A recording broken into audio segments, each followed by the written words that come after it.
আলী রাদিয়াল্লাহু তাআলা আনহুর কাছে যুদ্ধে যাবেন, আলী তবুকের যুদ্ধে যাবেন, যাওয়ার পথে বলছিলেন, স্বামী কবে ফিরবেন? স্বামী গো, আসার পথে আমার জন্য একটা নতুন কাপড় নিয়ে আইসেন। আচ্ছা, স্বামীর কাছে কি স্ত্রী কাপড় চাইতে পারে না? রাইট আছে, কিন্তু আমার জন্য একটা নতুন কাপড় নিয়ে আইসেন। পাখি দিয়ে আবার বলছে, স্বামী আমার বিয়ের সময়ও নতুন কাপড় দেন নাই,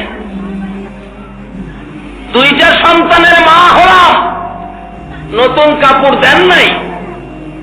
হাসাইন হুসাইনের মা হলাম, নতুন কাপড় দেন নাই।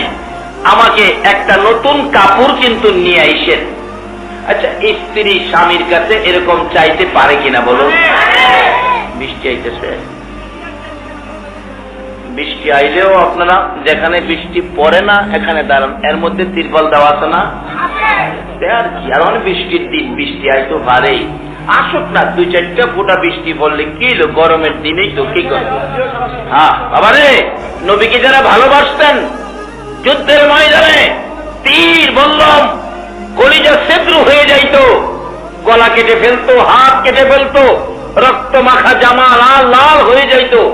শহীদ হয়ে গেলে রাসূল বলতেন, শহীদদের